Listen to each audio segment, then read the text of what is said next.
The number you have reached, 911, has been changed to a non-published number.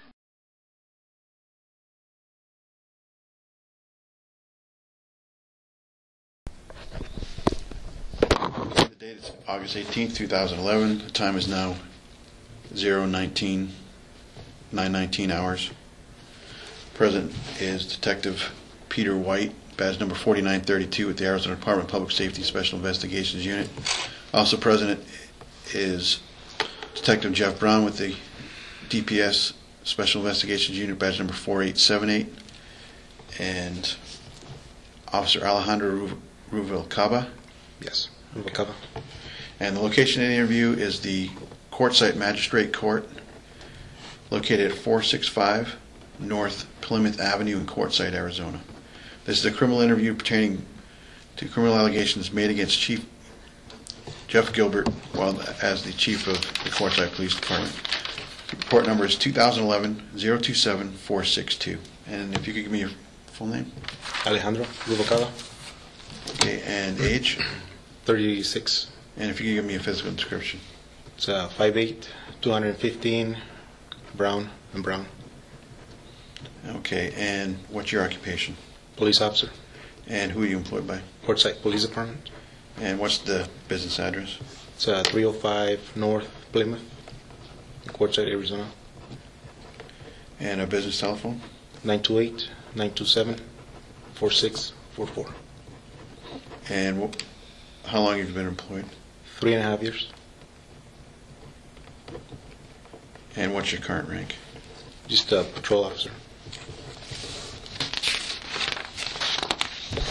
And your badge number? 40. Okay.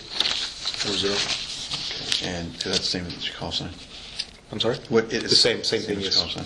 And who's your current supervisor? Sergeant Garcia.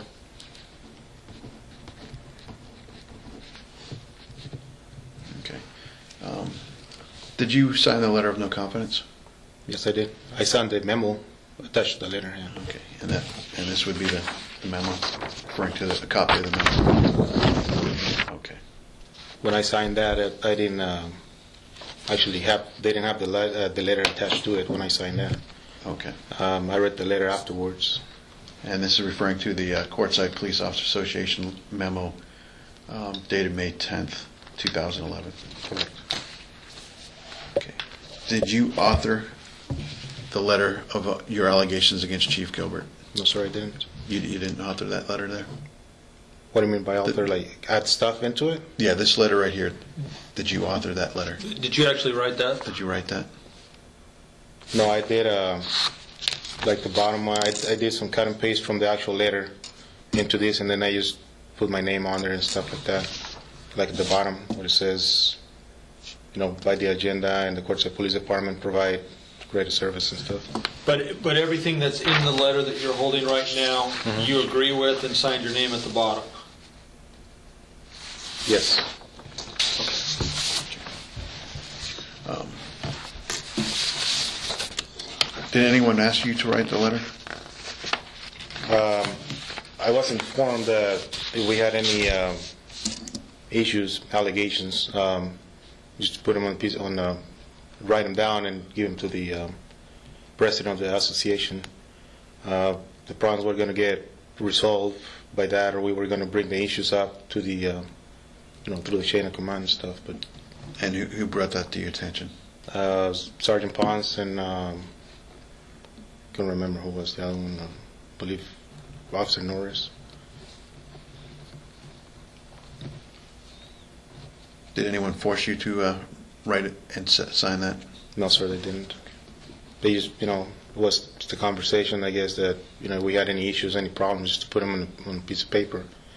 The only issues that I had was the, the selective enforcement and stuff like that, what I told the president of the association. So I just, as far as criminal allegations, I didn't have any criminal allegations against the chief. So.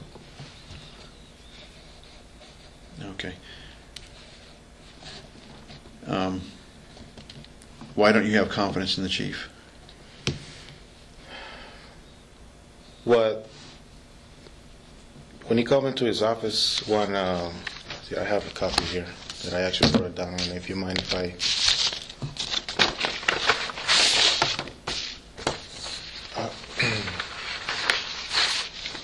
We just stuff that's been going on throughout the years.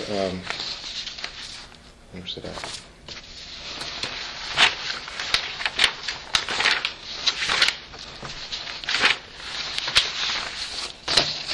So his decision making, when he does postings for promotions and stuff, and he doesn't obey by what it's actually on the paper when it's posted, the memo, and he interviews people. And me personally, I put in for a sergeant position that was brought up, and I was never interviewed for it.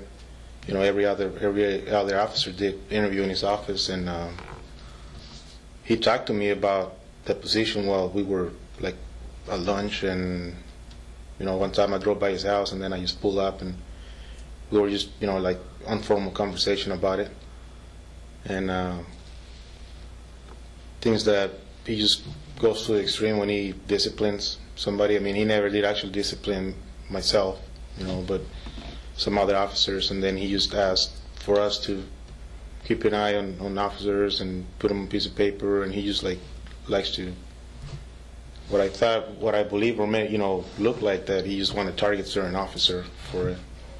But I mean, so he's asking you to keep tabs on certain officers? Yes. And then document right. anything, and then give it to the chief? Right. Okay. Did the chief, any of his command staff or other officers ever threaten you in any way? He did, and it was the reason. I don't know if it's in here. I think I forgot to print that letter. He called me into his office, and I think it was just a couple of days after the letter was turned into Arizona Post. Mm-hmm. He called me into his office, and then he asked me to come in, so I went in. So he just go and close the door and shut the door. I was like, well, I don't feel very comfortable closing the door. We were just going to have a just informal conversation. So like, well, I'm the boss, just close the door. So I did, and I closed the door and came out. And so, well, just have a seat. So I'll stand. I thought it was just going to be a brief conversation with him. So no, just have a seat.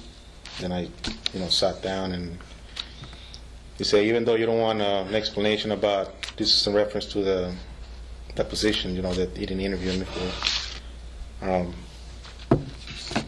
He said, well, I have the Sergeant Prowse have come to him and told him that I was upset because he had promoted Sergeant Garcia, which was only a year with the department, and I told him, well, I wasn't really upset because of that, but I told him that I felt disappointed because everybody else got interviewed for the position, and I felt that I didn't get the chance to express myself. What can I bring to the department and to the Quartzsite? And he said, well, it really wouldn't make a difference if you would have, if I would interview you and, change my mind or in any type. And what did you take that to mean? By him saying it wouldn't have mattered if he had interviewed you or not? Well, it goes back to, like I was saying, the confidence on the chief. He was just taking preferences and, well, what, I like her better, so I'm going to make her. And you really I don't care if, So in your mind, the chief had already made up his mind who he wanted? Pretty much, for what he said, for what he told me. And then I didn't say hardly anything back to him. I didn't even talk back to him or anything when he was telling me that. And then he kept going. He was saying, well, I don't know which side you're going to be on. He goes, that's a decision you're going to have to make. So I was like, well, then I start thinking to myself, well, the letter just got turned in for the letter of no competence for the chief. And now it's coming back to me 2 days later telling me all this stuff. So, well, just remember that I gave you a job when you asked for a job. And I was like, just kind of shocked, when he was telling me that. So I just don't cut your career short. And then he paused, and then he like smirked, in your face, and started smiling, like kind of saying, like, just put the smirk in his face, It just, and I felt bad. I felt like, holy shit, am I gonna get freaking, sorry for my language, but am I gonna get fired, or am I gonna, get reprimanded for what I did that I thought it was, the right thing for me to do?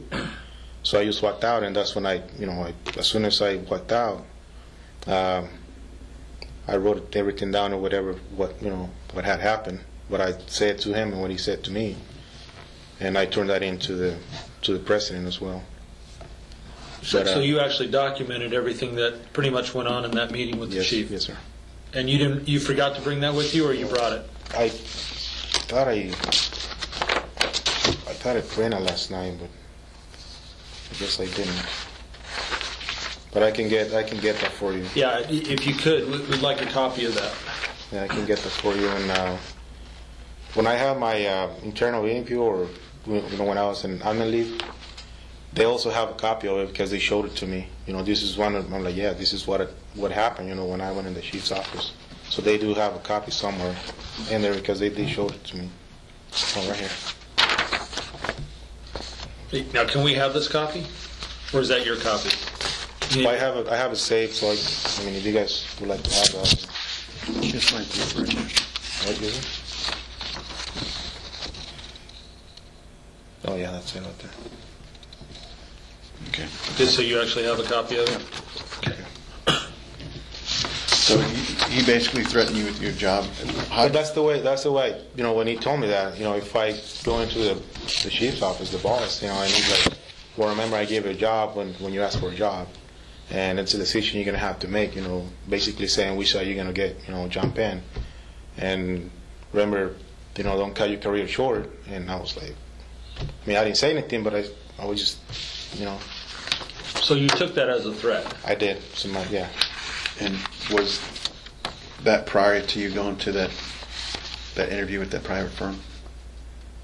Yeah, that was way, like, I don't know if it was 2 or 3 days when that letter got turned in, when he came up and told me that. So it was on the 20th when that happened at 11:30 in the morning.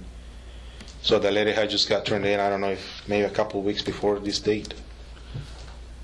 The 20th of what? The 20th of May 20th? Of 2011? Yes, sir.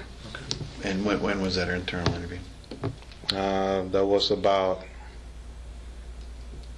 2 weeks ago now that I was interviewed. So basically at the beginning of August? Yeah, I believe. I don't remember what date it was, but yeah. It wasn't this month, yes. It was? The beginning of this month. Okay. Now, when you said you better align yourself or know what side you're on. Well, he didn't actually say it like said it like that, but that's the way I took it myself. He said, I don't know which wagon that you're gonna jump on. Right. So I took it as, well, either I have to take this side and then I'm gonna be safe if I take his side, or if I take this side and something's gonna happen to me and I'm not gonna have a job anymore. Or, so how many wagons were there to jump onto? Obviously his wagon. His and what we're doing now, what we're going to do now. Okay, as far as the no confidence letter, that Yes. wagon is what he was probably referring to? Probably, yes. I'm pretty sure that's what it was. Are you aware of any threats made toward any employee of the police department from others within the department? Threats of any type? Yeah. No. Similar to yours type of threat? Well, nothing that I witnessed, I've heard. The officer Yeoman's got, told a couple times. But, it's just, like I said, it's all hearsay. I can't really, Who'd you hear it from? I really can't remember. It's been a couple years now, so. But it was told that, for him to, I guess he got called into his office and he was told to start looking for another job or something. Chief called Officer Yeoman into his office? I think so. I think that's the way it went down. Like I said, it's been a couple of years and I didn't actually witness, Okay. so I just. So this happened a couple of years ago? Yeah, about 1.5 years, 2 years ago probably. But nothing since then? No, not that I can remember. Okay. Other than what the chief called you into his office for? Yes.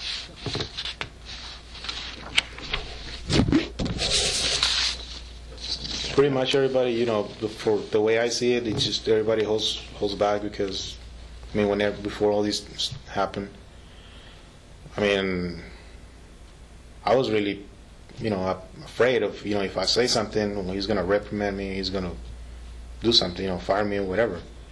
Because like I said, I hear from other officers, like they work with him when he was with the reservation. With Crit? With Crit, that I guess he just fired people left and right for, I don't know, whatever reasons. So this other officer that I work with, I guess he worked with him or under him because he got promoted. I guess he was 6 months out on the road, and then he got promoted to sergeant and then lieutenant. Within a couple of years, he was chief of police at the task force. And for what he was saying, he just, like I said, it's all hearsay, but he just, to me, when he was telling me that, I said, well, I don't think he has enough experience out on the road. 6 months out on the road, 7 months, and then he's a sergeant. Then he started doing all admin stuff, then, that goes to shows, well, that's why he makes those decisions. So tell us, I need you guys to go and do this, and that, and get these people, this and that. It doesn't work that way. But that's just conversations among officers, when we talk about. Mm-hmm. Now that all these came up, I said, well, you know what? Now yeah. So. Okay, I know earlier in the interview you said you don't have any criminal allegations regarding the chief, but you mentioned basically him selective enforcement. Mm-hmm. What did you mean by that? Well, he personally told me one time we went out to lunch, and we just go out to lunch, officers, and then he'll show up, sergeants show up, and we just all eat, and then we just walked out. So, well, you know what? I need you to go and get Vito Austin. I don't know if he goes. He's running around with his out-of-state plates. He has an Arizona driver's license. He's an Oregon resident, so he needs to. I need you to go do something about him. But I know where he was coming from, because I guess he was voting for the people that was against the people that he's in favor with. And I said, well, if I go and do that, I did went and make contact with him the first time he told me that. But then when he kept insisting, well, you know what? How come you haven't cited him for the out-of-state plates? That's when I told him, well, you know what? One of the councilmen, I think Larry Lucasen, I believe his name is, he has a truck, I told him, and has a Washington plate, has an out-of-state plate. So if I go and know this guy for Oregon plate, an out-of-state plate, what about the councilman? He's driving around in a pickup truck with a Washington plate, and and then after that he just dropped the subject. He never told me anything anymore. So the chief didn't have a response to that as far as the Washington plate? Mm-hmm. And he dropped it. Mm-hmm. As far as asking you to target Vito? Yes. Okay, and you said you made a traffic stop. Was it a traffic stop, or how did you contact Vito? It was a traffic stop. Made a traffic stop, pulled him over at the Chevron. That's about a year ago or so. So I need you to, that's when the chief said, well, I need you to find out. He goes, if he has an Arizona license, or if he has an Oregon driver's license. If he's an Arizona resident, then he needs to be. So okay. So I went around, and I didn't go out of my way to go and look for this guy, and just. Mm-hmm. But when it happened for me to see him, then I found the probable cause to pull him over. Then I pulled him over, and I started asking him, hey, how come you have an Arizona license and you have an out-of-state plates? And so I go, well, I can vote, or I can't even remember. It's been about a year. It was recorded and everything too. It's video and audio from my own car, my patrol car, mm-hmm. and the regular video. And I asked him, oh, are you an Arizona resident? He goes, yes, and I'm an Oregon resident as well. I go, okay, well, you can either be Arizona or Oregon. Either or. You can, have voting privileges in both states. And because that's what the chief wanted to find out about the voting status. So yeah. And find out, well, you know what? Now I'm an Arizona resident, so that's why he went in, I guess, and he voted for whoever, I don't know, whatever was running about that year. So the chief actually asked you to find out his voting status? Yes. Well, actually, if he was an Arizona resident, and if he was a registered voter in A Arizona. registered voter? He Yes. specifically asked you to ask him if he was, first find out if he was an Arizona resident, second find out if he was a registered voter he was a in the registered state voter. of Arizona. Yes, Do you remember what you stopped Vito for? for the license plate. For the Because he had been here for over the 6 months, so I figured, well, you know what? I mean, I didn't go out of my way to pull him over, but I pulled him Right. over because of the plate. Then I asked him, I gave him just a verbal warning. I didn't write him up or anything. I gave him a verbal warning, just like I do with everybody else. You know, I told him, you know what? You're an Arizona resident, Arizona license. You need to change your vehicle to Arizona registration. So he had an Oregon plate on the back and the front? Or an Oregon? Just in the rear, I think. Just on the rear. back, yes. And because it's a small town, you get to know the residents or the people around here. Pretty much get to know every car. You see it every single day going around and around and around. So basically, you get an idea of how long they've been here. It's not Right. like down in the valley where we have no clue because there's so Exactly. many people. Yes. Okay.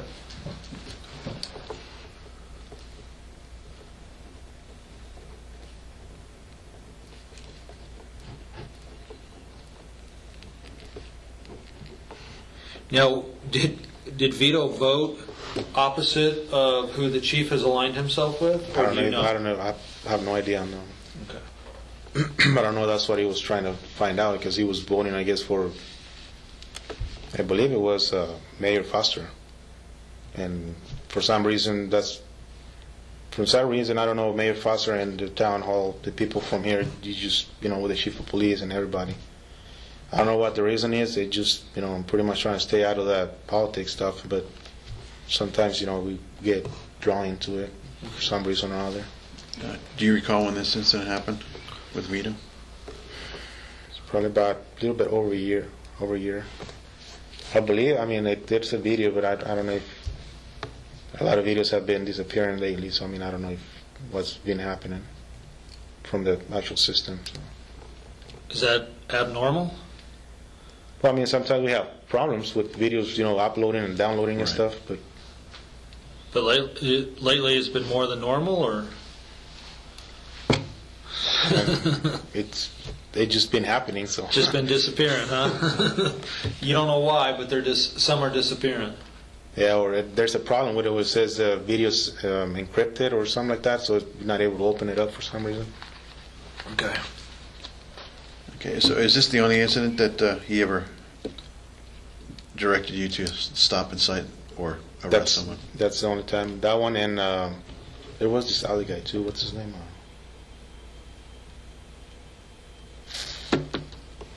Can't remember his name.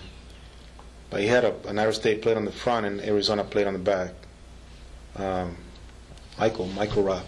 That's what his name is. Yeah. Okay. Michael Roth? Yes. The chief asked you to stop He him? asked me to. Well, you know what? I need you to find out how come he's running with a different plate on the front and an Arizona plate on the back.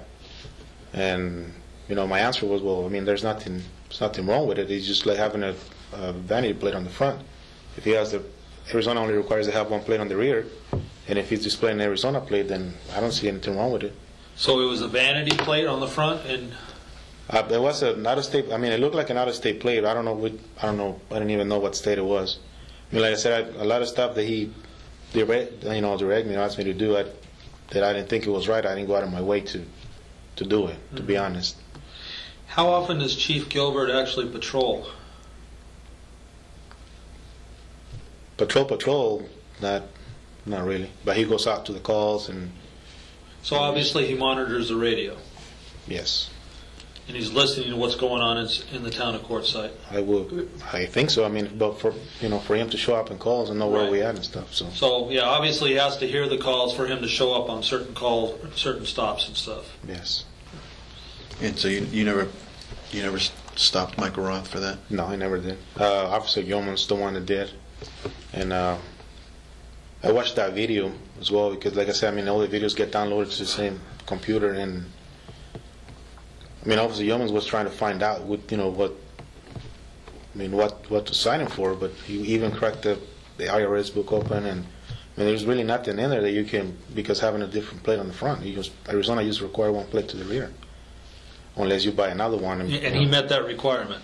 Yeah, he had the one plate on the rear, which was an Arizona plate with an Arizona driver's license. And everything was valid as far as his driver's license? As far as for what I saw in the video, yes, it was. Okay. And I don't know what happened after that. I guess the chief showed up at the stop, and they were just him and Michael Ruff with going back and forth, or and just tell him, I don't know, I didn't even remember what it was. But like I said, I mean, this is all in the video, so it's, I don't know. I didn't actually witness it, but maybe by watching the video. Okay, did Chief Gilbert ever ask you to conduct a CJIS, NCIC, or other related criminal justice computer inquiries on anyone? No, sir. Have you ever heard of him asking other officers or personnel in the department to run checks on people? Not really. No. When I heard the secretary saying, well, he wants me to run such and such, but he's just like, well, I don't know what the reason was. It's just... And the secretary is? Linda Conley. Now, is she currently working for the department? Yes, she's the, she was the evidence technician and the secretary. She hasn't been fired? She's still working? I think she got fired. She got fired? Yeah. Okay. So you basically said that the chief was asking her to run people? No, that's what she told me. One time I believe that she wanted him to run. I think it was Jennifer Jones or the husband, John Jones or whatever his name is. John or Jack Jones, depending upon. Yeah, I guess he wanted to find out something about him for warrants or I don't know, sex molestation or something. I don't know. I don't remember, but she just mentioned something to me like that, really briefly. But I didn't even pay much attention to it.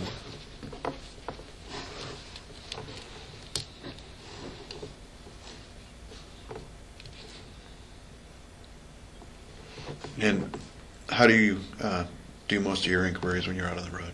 Who's that through? Through dispatch. Dispatch, and that would be La Paz County? La Paz County, yes. Okay, on April 13th of 2010, is there any reason why you conducted, I think it's 2 warrant checks and 2 license checks on John Jones? I think one of the times was when they were at the right across the post office on what is it called, Greasewood RV Park. The chief have arrived there prior. I didn't even know he was out there because he had gotten a call from the ex-mayor. Who was out there? Chief Gilbert and the ex-mayor Wesley Hundley, I think it was at that time. And it was something in reference to propaganda signs from the vote, the running for mayor, running for council members, whatever it was. Well, I don't know what the issue was, but me and Officer Rodriguez got called out there, and Officer Rodriguez showed up before I did. He was out there trying to get an ID from Mr. Jones, John Jones or something. Mm-hmm. Like I said, I watched the video on that afterwards because he had been there before I was. So by the time I got there, they managed to went inside their little fenced area and they didn't want to come out with whatever the reason was, and they were just talking to the chief about it. And he gave Officer Rodriguez, Mr. Jones gave Officer Rodriguez a piece of paper, which was, I think, a birth certificate or something like that with his name, date of birth. So that's when I went back to my patrol car and ran Mr. Jones on that. And supposedly it was for disorderly conduct investigation or something like that the chief was doing. But other than that, I don't know what this disposition was on that. I guess Mayor Foster then showed up when he was running for mayor. He showed up and just he was going, you need to get out of here, and just doesn't, it doesn't concern you. And he goes, well, I'm the witness, and it was just a back and forth thing between him, Mayor, Jennifer Jones, the chief. We were just standing there just for, just. Do you remember why or how the original call came in for that? I didn't hear nothing over the radio. I don't know if it was made by telephone or whatever, but I was called over the radio to go over there in reference to that. Yes. And then when you get there, Officer Rodriguez asked you if you could run run this person for him? Yes. Yeah, Officer Rodriguez stayed with the chief, and then I got the piece of paper, and then I walked over to my patrol car, and that's when I ran it. And you ran it through dispatch? Yes, sir. Do you have computers in your cars? No. They don't work out here very well? I don't know why, we don't have them. All right. So everything, all radio traffic as far as wants and warrants is run through La Paz County Dispatch? That's how I do it most of the time. Okay. I mean, once in a long while, like when the task force calls me and say, you know what, Ruvalcaba needs you to keep an eye on this vehicle or keep an eye on this house and, get the license plates, and just run them and just put them in my box, for task force purposes. So then I just write the license plates, then I go in the office, and then I think a couple of times Linda runs some plates for me and I put them in the task force box, and some other times I did them through the telephone at the office and run them like that. But everything you're running is for law enforcement purposes Yes, sir. in the line of duty? Yes, sir. And then again on April 19th, you conducted a warrant check and license check on Jennifer Jones. Do you recall what the reason for that check was? That'd be a week later. About a week later.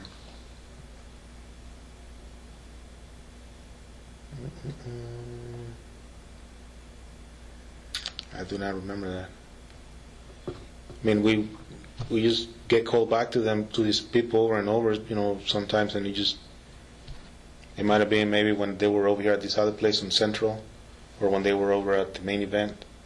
And for our luck, I guess Officer Rodriguez and myself were the ones that, a couple of times happened to run these people. I mean, we had already, I don't know if they had already run him or not, but when I ran him, I was just like, hey, well, there's nothing there, so. So what's proper procedure? Let's say you get a call for service for a certain individual, let's say 3 times in 1 week for the same person, 3 different occasions. Mm-hmm. Do you run that person every time that you arrive for that call for service? I usually do.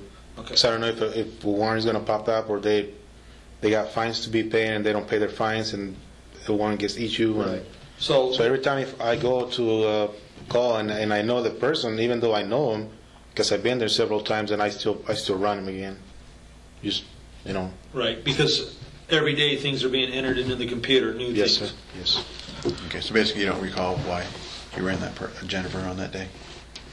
I know it's a while back, but No. okay. Have you ever run someone for personal use? No. Personal reasons? No. Okay. So, the best of your recollection, even though you don't remember this, on April 19th, there was a law enforcement reason why you would have run Jennifer Jones. I might have been at the call or something that I got called back to her for whatever reasons. Sometimes, it just for court order violations, for trespassing, and she's pretty good at that. Every little thing, goes law enforcement, and I still, not everybody runs them, I don't think, but me personally, every time I go, even though if I know I'm going to run you anyway, so. Right. Have you had many dealings with Jennifer Jones? 4 or 5 dealings maybe, but it was all through calls and calls for service. And stuff. Have you ever arrested her? No. Or cited her? No. Okay. Were you ever present when on any of the arrests that she may have been arrested for? No. I watched videos, like I said, with. Okay. So any officer can view the videos from other officers that are downloaded? Pretty much. Now I think they got it changed to where only administration can view the videos or something like that. I don't know. Is it possible that Chief Gilbert came to you and asked you to run? Let me rephrase the question. Have you ever run someone through dispatch that wasn't law enforcement related? In other words, have you ever run someone when you're not at work? No. You never called up at any time and said, hey, like off-duty stuff? Off-duty stuff? No. Okay. Okay. What do you know about the investigation of sexual misconduct in Officer Starr? I don't know anything about that one. It's just the way I knew about. Those were allegations. Because me and Officer Villafana went out to a domestic violence call. So we showed up on the call, and I happened to arrest, what's this guy's name? It's Vito's brother, Sean. Sean Austin, yeah. So by the time we got there, I came up to the house, and I mean, long story short, I went and found the guy in the truck hiding. So I pulled him out at gunpoint, yada, and so well, you guys are out here, arresting me and doing this. What about, what is it?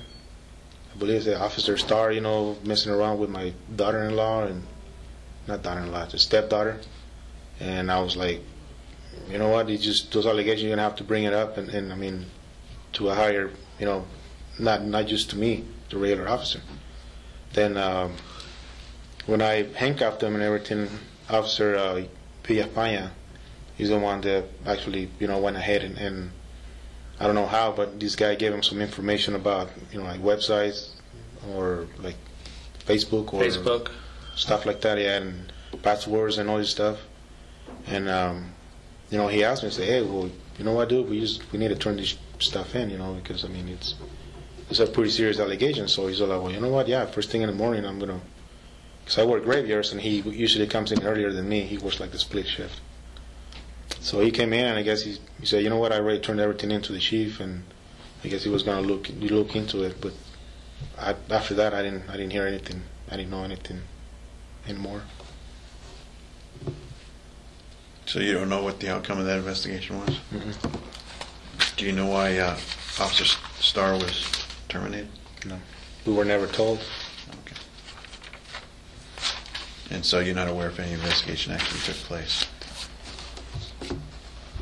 Well, I mean, it seemed kind of odd because, I mean, I spoke with, me and Officer Villafana, and said, well, you know what, I turned everything in, and a year later, Officer Starr was still working with us, and, when all this stuff started happening, I mean, not this, but with the politics stuff, then for some reason they popped back up, the Officer Starr and all this stuff.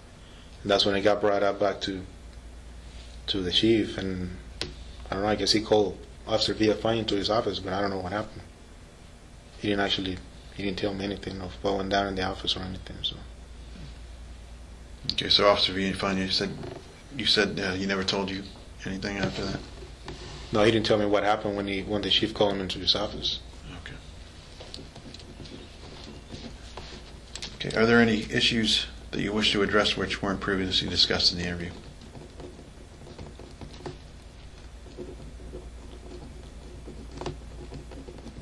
No, that's pretty much it. I mean, I really didn't have anything other than telling me to go around people and I mean, target certain people and stuff, citizens.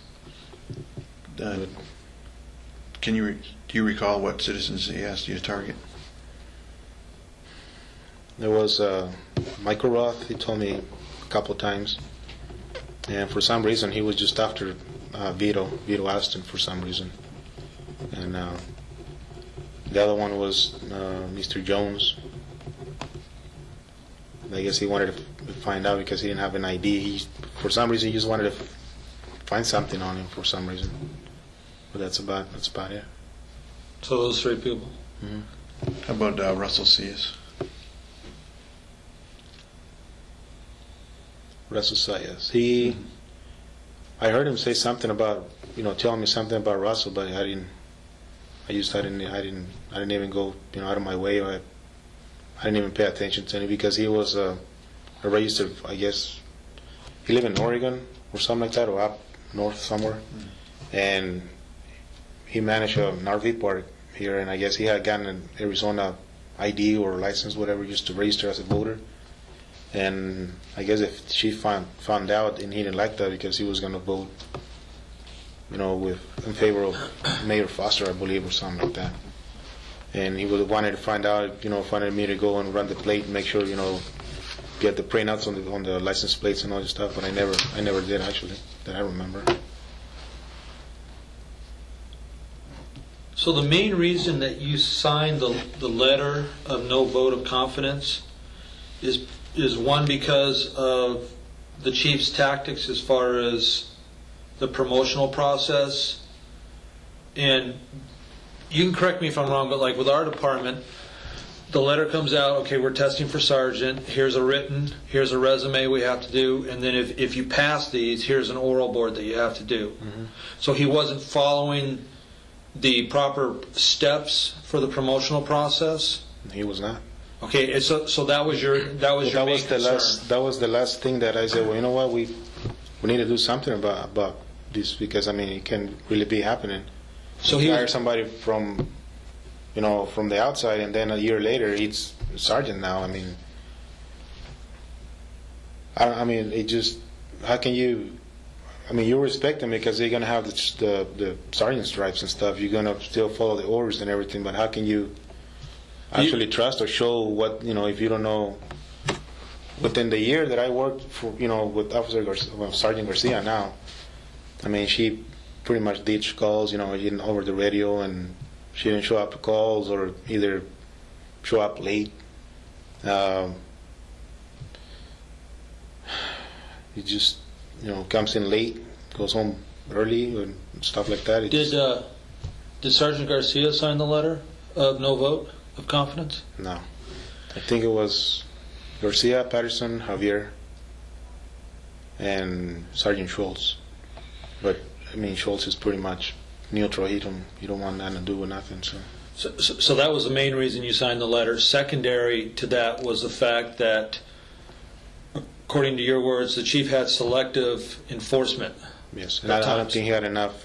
I mean, I believe the laws are made, to be applied to everybody equally. I mean, if he would have told me, when he should go and every car that you see with out-of-state plates has been here for over 6 months, and he should have, addressed those problems and take care of it. That's the difference. Then when you say, I need you to go and, get Vito and find out this about him and give him a ticket for this and this because he has out-of-state plates and yada, yada, yada. I mean, I think that's, what I call selective enforcement. But right. And how many times has he asked you to find out the voting status of someone? Just that one time with Vito. With Vito. So he's never asked you to do that before, and that's not part of your job requirement as a police officer. When you stop one, is to ask them their voting status. I mean, I don't know anything about voting stuff or anything. It's just, that really don't concern me at all. But yeah, because in 12 years that I was in patrol, I never asked someone for their voting status. Yeah, I mean, just. Now, you worked for the department for approximately 3.5 years. Mm-hmm.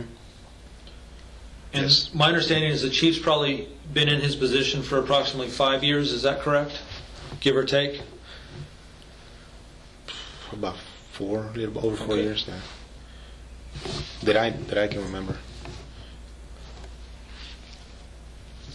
Before he got involved with politics, were you on the department before he started doing that kind of stuff?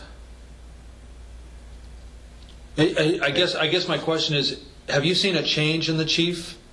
Yes. Okay. The first year he wasn't like that. I mean, he wasn't. Maybe because before this was the courthouse here. This was our police station right here, all the way.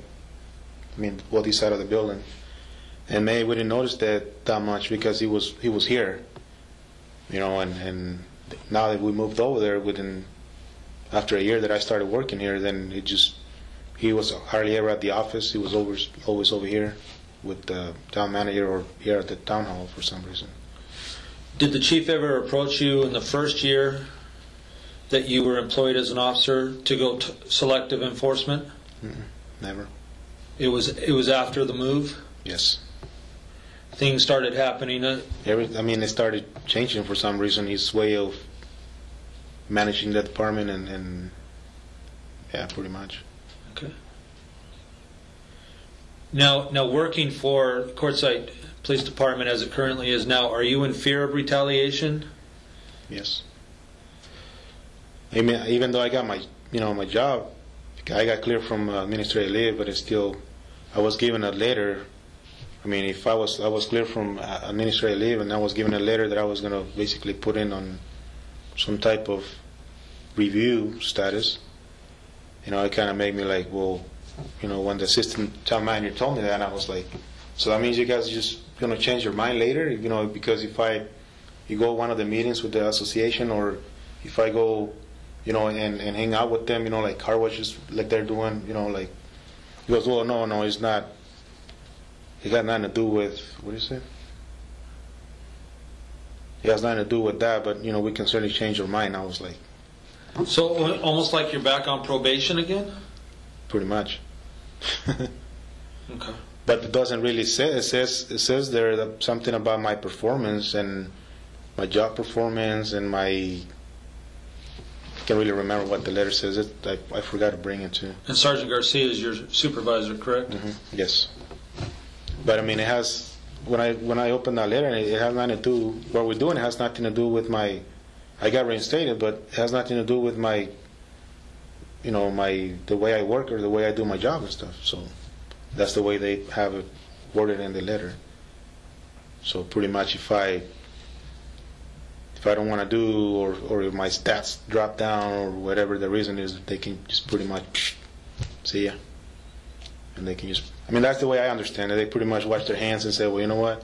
The reason he was let go wasn't because of what's going on, because of his job performance. As far as the PD problems with the chief, right? It was because your stats went down and you weren't meeting. But that's the way I understood the letter. Say, well, you know what? They can always come back. I was talking to my wife about it, and she's like, and I was telling her, well, you know what? The way they word this letter is just, they can pretty much say, well, you know what? Your job performance is no longer up to standard, so we're gonna have to let you go. But in no reality, I was telling my wife, it's probably because of these that they worded the way they did, so they can just hide it. But what I understand that, I don't know if that's actually the way it can happen, but. Right. Okay, as far as Michael Roth is concerned, you said you don't know why he was targeted. Did the chief ever tell you why he wanted? Well, this guy is kind of a pain in the butt, anyways. But I don't know. I guess he's with the opposition as well. Okay, but what do you mean by pain in the butt? Is he? Well, he's just disorderly every time. He just wants to exercise his rights and stuff, which I have no problem with. You can film me all day if you want, or say whatever the heck you want, as long as you don't commit anything criminal or upset anybody else, then we're good. So basically, he wants to exercise his freedom of speech. Yeah. And I guess that's something that people here don't like when it comes to meetings and stuff. So every time him or Jennifer Jones or they start getting a little bit too loud, and disorderly conduct for some reason. Well, let me ask you this then. And if you don't know the answer, that's fine. Is there a pattern that if someone at the town meeting during the open session is speaking out against either the chief or the city or the town council, are those people the ones being targeted by the chief? If they're too vocal, going against what's going on? I guess they just want to make themselves, they want to make the point, they want to be able to listen, I guess, to what they have to say.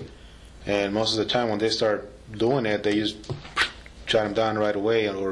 So you know what, and now if your 3 minutes are up, whatever the procedures are for the meetings, I don't know.